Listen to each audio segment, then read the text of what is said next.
Hi Daniel, good to see you. First of all, how's the squad looking after the weekend? How's Sam Byron and Patrick Bamford? Well, like always, when it's such a quick turnaround, we'll make some late decisions because in each and every game there are a few knocks, and you also have to wait how the players recover after intensive game. Also the last weekend, so for that I can't speak too much about our starting 11 tomorrow. What I can confirm is that Sam Byram is definitely out for this game, a hamstring strain. First diagnosis is that he will be out for about 3 weeks, so realistically we expect him to be available for the league just in the new year, back available. Also bad news with Jamie Shackleton. Sadly, he's got a glute injury, so he's also not available for tomorrow. So we'll assess him. It's a bit surprisingly because he has trained yesterday normally, and after the training in the afternoon, he felt a bit in his glute, and we've assessed him today and scanned him. And sadly, he's also out, definitely also for this game, so not available. Yes, a few players are struggling at the moment with illness and cold and flu. It's this time of the year. It's always a bit unpredictable because you never know. So, yeah, each and every morning a different player can wake up and moan about some symptoms. And for that, it's difficult to say right now who's really available. One of these players is, for example, Patrick Bamford, who was definitely not available in the last game. He feels meanwhile a bit better, but has not trained with us so far. We'll have a session in this afternoon, and hopefully he can. We'll test him and assess him, and hopefully he can come through the session. So I would like to have him available at least for tomorrow. But there are also a few other players. So for that, we have to wait. It's this time of the year when you have to. Yes, show some steel against the odds and also work under these circumstances. And for that, we've got a big group, and I trust all my players. And we will see who's really available for tomorrow. How difficult is that as a manager, this juggling act? Because it's so busy as well, this period. You talk about illness goes around in December, but in terms of the fixture list, it's probably the busiest time of year. Yes, like I mentioned, so for me, the Premier League is the best league in the world, but the Championship is the toughest. So there's no doubt about this when you have this quick turnarounds right now. For us, a bit special this week with 2 difficult away games. Then you also have the travel. There's not much time on the training pitch to prepare the players for a different opponent in comparison to the last game. We have to work a lot more like in a theoretical way with videos, but also to make sure that we don't overload the players too much because they have to be fresh, also mentally fresh for the game. So it's always finding the right balance. Also in terms of load. So during this month, we hardly have a training session altogether. You always separate the groups in recovery. For example, yesterday for the players who played many minutes on Saturday, and a bit more load for some players for a relatively small group who was not involved. So it's always about finding the right balance, and you can just make some late decisions and also not perhaps train specifically with your starting lineup. It's always a bit difficult, but we don't moan about this. So this is just a league. It's for each and every manager the same, and this is in the sense of fair play, everything is correct for each and every team and club. Then we don't moan about this. No, it's more the other way around. I got the feeling for us, the more difficult, the tougher the going gets, the better for us, because our fitness level is good, and also the spirit is high. It also helps during the spirit. If I'm honest, I like it when it's tough and you have to show some steel. So for that, I don't moan too much about the situation. It's just, hard work, but I like it. You mentioned about maybe not having the full group at times to work on the training pitch. So how pleasing is it that you've gone on this great run, 9 wins in 11, that the players have managed to take your ideas on board when often it could be just working game to game instead of having that time on the training pitch? Well, we know that we're on a good run, and we don't want to hide behind this fact, and we are fully aware, but we also know and are also experienced enough, and also we as a coaching staff make it clear that you can't allow yourself to enjoy yourself too much and to be too proud of yourself. This league is relentless, and if you want to be successful in this league, you have to become relentless yourself, and this is what we're doing. So it's always about smart decisions and also to try to be a role model if you lead a group in terms of being professional, and also the soft skills are even more important during this time. So it's important that although everyone would perhaps like to enjoy also the time around Christmas with the family, to be even more concentrated on good habits and good nutrition, good sleep. Also like to prepare yourself mentally, good recovery. So there's not much Christmas shopping for my lads, so they have to give it over to their families. It helps as well, sometimes at least. So for that, it's a busy period, and and you have to keep going, and this is what you have to do if you want to be successful in this league. And for that, no complaining about this. It's just part of the job at the moment, and for that, there's not much time to think about anything else than just football at the moment, and this is what we're doing. Despite the great run of form, there is still that gap between yourselves and the top two. Are you looking at what those two are doing in terms of results on a weekly basis, or is it just being fully concentrated on yourself? No, really, it's not a phrase. It's really like, for us, it's not important what the others are doing. So it's not like, yes, you celebrate when the teams around you drop some points and you win some points in comparison to some competitors, or it stays the same, or if there is a setback, the gap gets bigger or whatever. It's just about yourself. So you're just allowed to have a look on the table from game day 40, because then the games, obviously, if you are there with a mistake, you can't prepare that well. But during this period, it's just important what you're doing. And if you're there with a point average that we have at the moment, a point average of 2, if you can keep this to the 46 game day, what this means. So for that, it's not important during this period, during the second part of the season. When the going gets tough, all the teams will drop points. So for us, at the moment, it's not important. We just want to make sure that we have a special amount of wins in the end of the season, that we have a special amount of point average by the end of the season, and we are not addicted to be in a top position after 20, 25, 30 games. The only thing that matters is where you are after 46 games, and for that, the way is important, and each and every game day is important, and each and every game day has also the same value. So for that, we prepare for each and every game like it's a cup final, like it's a game of the year. And if you do this 46 times and try to win each and every game, and if there is a day when you can't win a game, then make sure that you don't lose it. So this is our attitude. Then you will have the chance to collect many points and let the table take care for itself. So at the moment, we are not addicted to have a look on the table. We are addicted to have a look at our performances and to be there with the best possible performances. And for me, at the moment, this is the only thing that matters. Final question for me, Daniel, just on tomorrow night, obviously trip to Sunderland. What are you expecting from them? They're without a manager at the moment, of course.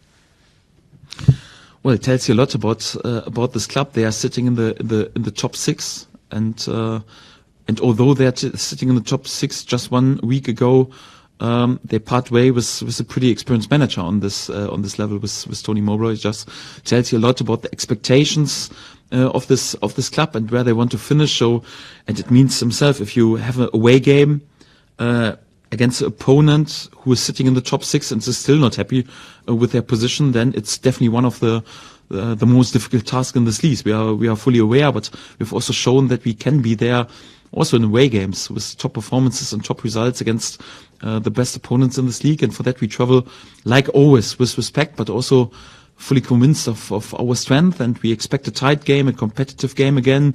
A bit similar, for example, like what I expected also the last away game at Blackburn. So Sunderland is definitely a young, very energetic, exciting side with lots of talent, a club with big expectations. And for that, again, we have to be ready and prepared in order to give ourselves a chance to win the next points. Daniel, with the left-back situation, no Junior Firpo, no Sambaram, and Jamie Shackleton has performed well there for you this season. You're without him. So how comfortable are you that either, say, Archie Gray, Jed Spence, or Luke Ayling, if he's fit again, are able to play a 90 minutes for you in that position if needed? I'm fully convinced, and we have also a few other options. So I'm fully convinced, and because I trust my whole group, and if one player is not available, it's also always a chance for a different player to shine. And this is also a typical situation also for the championship. Sometimes you have for one position 3 players available, and you have a tough decision to make, and you think about this. Yes, and sometimes more or less all 2 or 3 natural left backs are not available, and you have to go for a different option. So I'm used to it, and for that, obviously, I would have liked to have Jamie, to have Sam, to have Junior available, but it's a situation we just have to adapt, and I trust my whole group. So for that, it's a chance also for a different player to shine and to step up, and I'm fully convinced whoever I pick, that he will fulfill my wishes. Is Leo Yeller still available for you at the moment? Because I know he's had a few injury issues this season, hasn't he? Yes, so he's also available, also a potential guy who can play there, but at the moment we're focusing a bit more on a few other players, and for that, but he's still also an option that we have available. In the last weeks he was a bit more involved with the under 21. Yes. It's really interesting that you mentioned Mato Joseph and how you commended him for his role at the end of the game. I think we saw 3 instances where he either held the ball up, won a free kick, or what have you. How have you developed him this season? How has he improved? Well, I think there was a pretty impressive pre-season set. He had this long-term injury when he was out, and especially for a young player who has to earn his place and his spot, it's always difficult when you're out for several weeks, and then you have to be patient and but also work harder than more or less all the others in order to come back. And this is what he has done in the last weeks. I was pretty impressed, although he was not always called up for the traveling squad. But I spoke a lot with him, and we speak about tactical things, about what he can improve and has to improve in his game, but also about the soft skills. And I have to praise him for his attitude, because he's always on it, and even if he's sometimes not in the game day squad, he's working even harder and also tries to shine then, for example, in games on under 21 level. This is what you have to do as a young player when you're not involved, and for that it was no gift to him, but I got the feeling so he's ready right now also to improve us and to shine. And yes, it was just 10 or 15 minutes on the pitch, but he has used the chance and was a good performance, and this was definitely a good shift, and exactly in this way he has to keep going. Then we'll all have he will have then definitely a bright future in this game, and we all hopefully will have lots of joy and fun with him here in a Leeds shirt, and we're all happy that we have him. And Dan, just a more general one. What does your sort of data and analysis show at the moment? Are games slowing up a little bit at the moment because the load is too great on players? And I mean, right across football, you're looking at some of the mistakes that are being made in general, and it looks like maybe mental fatigue is kicking in a little bit. Is the load everywhere just too great at the moment? Yes, I don't want to complain too much about this topic, because I'm not responsible for the schedule, for the fixture list, and it's also difficult to complain about this, because we all got also the positive things and the rewards, because yes, for example, the broadcasters spend so much money, and yes, obviously I would also like sometimes to have less load, to have a bit smarter TV picks, anyhow, also like in the sense of the game. It's not always like this, and obviously it's also not good for the quality of the game. It's not good for the well-being of the players. It's not good in total. So if it's physical, if it's mental, and you also want to have your best players available on the pitch. When I think, for example, about the international fixtures, and they play sometimes Tuesday, Wednesday, all over the world, and then the next league game is on Friday evening, and some players head into this game without a training session. It is like it is, and you have to adapt to it and to find some solutions. But it's not in the sense of the game, because in the sense of the game, you want your best players available, and your best players also in a best possible shape, because we all enjoy when it's proper football and not like, okay, the players are a bit tired and can't be at their best. So in the sense of the game, it's definitely not beneficial, but yes, it's a development in nowadays, and if I moan about this or not, and it doesn't help that much. I think it's important that the key people who decide about this are smart in their decisions, have good decisions also in the sense of the game, also not just on Sundays and some speeches speak about well-being and health of the players, and when it comes down to business and fixture business, then just money matters.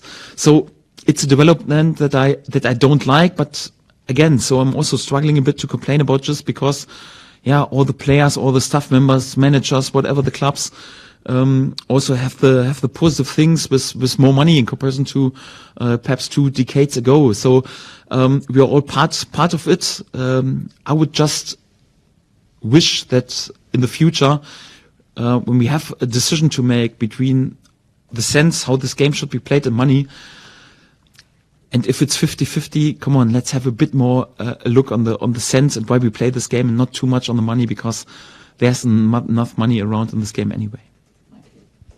Hi Daniel, does a good right back necessarily make a good left back? Not always, but we have also this experiences. For example, with Sam Byram, who has played till his middle 20s, always as a right back, and meanwhile you would call him a bit more a left back. We had this with Philipp Lahm, for example, in Germany. He was probably the best left back in his time in the world, and outstanding German captain. And just in his later 20s, he moved back to a right back position again. So it depends always on the player. Quite often it's especially a player who is there with technical skills and good passing skills, who is a right-footed player, can also play really good on the left side, because he has also good passing angles to open the game, to cut inside and to play give and goes, like for example Sam Byram has done, or Philipp Lahm. I don't want to compare them both too much if I'm honest, but there are these examples, and yes, it's definitely possible to shine even if you're a right foot player on the left side. Yes. You obviously sound very confident in your players and the options you have, but has the coincidental injuries for Sam and Junior made you think about January and the left-back situation? I wouldn't label it just because there is right now the injury. I had it in my mind anyway, because we know also about the injury CV of Junior Firpo. He was more than unlucky during the time that he was here with us. Although he's such a fantastic player, if he's fit and available, we know about what Sam Byram had to deal with throughout his career, and I had this in my head anyway. So I wouldn't say that they are both right now in the middle of December injured. It is more urgent, because I hope also that Junior will be able to return in the upcoming days, also back into training. He won't be available for this week, but then hopefully at some point, even around Christmas, he will be back available. Also with Sam, I expect him then to be at least back available, at least for the first game in the league again in January. So not just because of these injuries, but because of their CV in terms of injuries. I think we have to keep it a bit in our head. Yes. 3 of your key players this season, Ilan, Pascal and Cree, were all signed in about a 2 to 3 space of years for very small sums and put into the 21s. Would you like to see the club return to that kind of market, that kind of transfer policy, so you're getting the next Crees and Pascals in 2 to 3 years? Yes, but to be honest, it's also not that easy to bring each and every time a player out like Cree Somerville, and he's labelled as at the moment as the best offensive player in this league. So it's not always possible to bring each and every season a player like this into the first team level. So it's hard work, and even yes, in developing their personality and also their skills on youth level, you have to work hard. But I think overall, as a club, we have a great track record in these terms. Yes, in the recent years, it was sometimes a bit more difficult, if I'm honest, in comparison to perhaps several years ago. But it had also to do that it's perhaps even a bit easier to come through while the first team is playing on League One or Championship level in comparison then to Premier League level. So I think it should always be a major part and a major value in our club that we want to develop our own players and create then really first team players out of them, or to create values if we want to sell them one day. So I think this should always be a part of the philosophy of Leeds United, and to be honest, this is also what we want to develop. So it's not that easy as a first team manager when you have such a wild turnaround like we have in the summer, to concentrate just on these topics in the first months anyhow, but more like to be there with the right decisions also in these terms, and to create also a path is also quite important. And you can also be sure. So the longer I work for this club, the more attention I will also put on this level, because this should always be a cornerstone of our philosophy. Yes. Hi, Daniel. It's natural for players to be curious about results in the league, and if you were to overhear your players maybe talking about a Leicester or an Ipswich and how they keep winning, would you address that directly, or would you expect players like Liam to maybe police that in the dressing room? No, we also don't hide behind the fact. So it's also totally allowed, to think if opponent drops some points, to feel slightly more happy than the other way around. So it's totally allowed. It's also allowed to have a look on the table. So it's not like, we are so addicted, the players are not allowed anyhow. So it's no witchcraft. It's also quite natural that you have a look on the table, and also okay when an opponent drops points and you improve in the table, you climb up the table. To be happy and to feel the joy. I don't want to take this away. So that's all okay. Just more like the general message is, no, we are not addicted to it. It's not like, after a good result of opponent, anyhow, we are unbelievably down, and after a poorer result, we're celebrating, dancing on the table. Our main focus is just really on us, and all the other things. It also belongs to football. So it's why we love this game. We love to discuss about the situation on the table and gaps and positive developments, and to suffer sometimes when there's a setback. So I don't want to take this away. There's also a part why we all love this game, and even, believe me, even managers and football players sometimes love this game. So for that, all allowed, and everything's okay, because if you make such a myth out of it anyhow, then you're overdoing things, and then you're not cool enough in the head when it comes down to really crunch time and crucial games. So yes, my players are allowed, and also to speak about this and joke about this in the dressing room, but we are also definitely not addicted to it now. You were very clear on Saturday that your key players won't be leaving in January. There's obviously quite a few players who aren't playing too much at the moment. Are you as firm as them staying as well? Yes. Can you expand on that? I mean, would you expect players to come to you and say, I'm not playing, I need to go out and play for the sake of my own career? What would you say to them? No, because you can't be successful in the league with just 11 players who are in the starting lineup. So you need the whole group, and I also don't differ between players who are in the starting lineup or sometimes on the bench, and quite often there are different periods in the season. There were players who were involved in the first 10 games in the starting lineup, and at the moment sometimes they are just on the bench, or sometimes they just don't make it to the game day squad. But the momentum changes that quickly, and obviously during this moments when you are playing, everything's okay. When you're sometimes then just on the bench or not in the game day squad, then you're not that happy and want to play again. That's quite normal. But if we allow each and every player to leave, then it's more or less you have to go with 11 players. And no, all the players we are fully convinced of will stay with us. At least we want them to stay. That's definitely a fact. And I don't see why a player who is important for us, who I rate him important for us, and we rate him to be important, why we should let him go and become weaker in January. No, we want to be successful by the end of the season, and instead of getting weaker, we want. If something has to be, we want to get even better. So for that, I don't see any player who is valuable and important for us to leave in January. Yes, if you're perhaps on position 26 in our squad anyhow, yes, then we can speak about if it's a young player, perhaps if it makes sense to loan him out, to give him some game time due to his development, because it is beneficial for the mid and the long term. But key players, and there are not 11 key players for me, there are definitely 17, 18, 19 players who have the chance to be each and every game there in the starting lineup. I don't see that any key player should leave. Yes, if we let one of these players leave, something really extraordinary has to happen. But I don't see this in January, if I'm honest. Thank you. Phil. Good, perfect.